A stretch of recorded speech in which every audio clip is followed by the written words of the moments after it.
Hello, नमस्ते, welcome to my channel magical life with Megha. तो आज मैं आपको सुनाऊंगी वट सावित्री के व्रत की कथा। जिन लोगों को इस व्रत के बारे में नहीं पता है तो मैं बता देती हूँ। ये व्रत जो है मैरिड वुमेन जो है अपने हस्बैंड के लंबी उम्र के लिए करती हैं। वैसे तो कुंवारी लड़कियां भी अपने लिए अच्छे हस्बैंड को पाने के लिए इस व्रत को कर सकती हैं, पूजा कर सकती हैं, पर मेनली ये व्रत मैरिड वुमेन अपने हस्बैंड की लंबी उम्र के लिए करती हैं। इस व्रत का सिग्निफिकेंस पति की लंबी उम्र के लिए तो होता ही है, और एक ये तरीका भी होता है वाइफ का अपने हस्बैंड को उसका प्यार जताने का। सुहाग की सलामती की कामना के लिए सुहागन 6 जून को वट सावित्री का व्रत करेंगी। अमावस्या के दिन पहले आ जाने के कारण 6 जून यानी गुरुवार के पहले सुबह ब्रह्म मुहूर्त से ही पूजन का समय शुरू है। गुरुवार की सुबह 11:36 से 12:14 तक अभिजीत मुहूर्त पूजन विशेष फलदायक होगा। इस दिन वट वृक्ष की पूजा किए बिना ये व्रत पूरा नहीं माना जाता।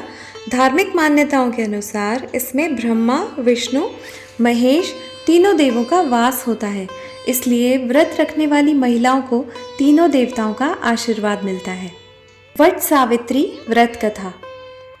पौराणिक मान्यता है कि वट सावित्री व्रत करने से पति की आयु लंबी होती है और परिवार में भी सुख समृद्धि बनी रहती है। यही नहीं, अखंड सौभाग्यवती भव का भी आशीर्वाद प्राप्त होता है।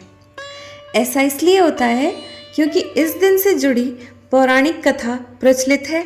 ऐसा माना जाता है कि मद्र देश में अश्वपति नाम के धर्मात्मा राजा का राज था और उनकी कोई भी संतान ना थी। राजा ने संतान प्राप्ति के लिए यज्ञ करवाया, जिसके शुभ परिणाम के बाद उनके घर एक कन्या का जन्म हुआ। इस कन्या का नाम सावित्री रखा गया। समय के साथ साथ जब सावित्री बड़ी और विवाह योग्य हुई तो उन्होंने द्युमत सेन के पुत्र सत्यवान को अपने पति रूप में वरण किया। बता दें, सत्यवान के पिता भी राजा ही थे, लेकिन उनका राजपाट छिन गया था, जिसके चलते वह दरिद्रता में जीवन व्यतीत कर रहे थे। सत्यवान के माता पिता की भी आंखों की रोशनी चली गई थी और वह जंगल से लकड़ी काटकर उसे बेचकर अपना गुजारा कर रहे थे।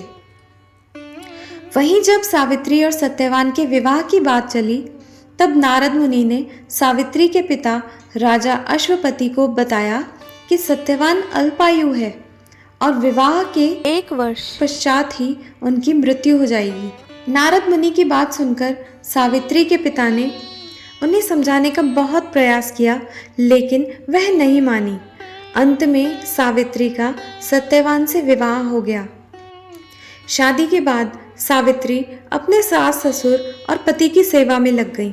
फिर एक दिन वो दिन भी आ गया जिसका जिक्र नारद मुनि ने किया था, सत्यवान की मृत्यु का दिन। उसी दिन सावित्री भी सत्यवान के साथ वन को गई।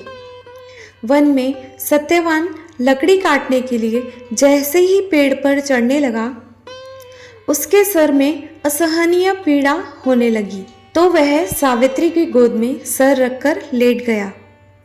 कुछ ही समय में उनके समक्ष अनेक दूतों के साथ स्वयं यमराज खड़े हुए थे। यमराज सत्यवान की आत्मा को लेकर दक्षिण दिशा की ओर चलने लगे। पतिव्रता सावित्री भी उनके पीछे पीछे चलने लगी।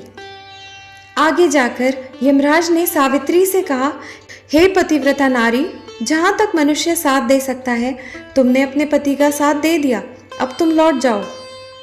इस पर सावित्री ने कहा, जहाँ तक मेरे पति जाएंगे वहाँ तक मुझे जाना चाहिए, यही सनातन सत्य है। यमराज सावित्री की वाणी सुनकर प्रसन्न हुए और उनसे 3 वर मांगने को कहा। यमराज की बात का उत्तर देते हुए सावित्री ने कहा, मेरे सास ससुर अंधे हैं, उन्हें नेत्र ज्योति दें। यमराज ने तथास्तु कहकर उसे लौट जाने को कहा और आगे बढ़ने लगे, किंतु सावित्री यम के पीछे ही चलती रही। यमराज ने प्रसन्न होकर पुनः वर मांगने को कहा।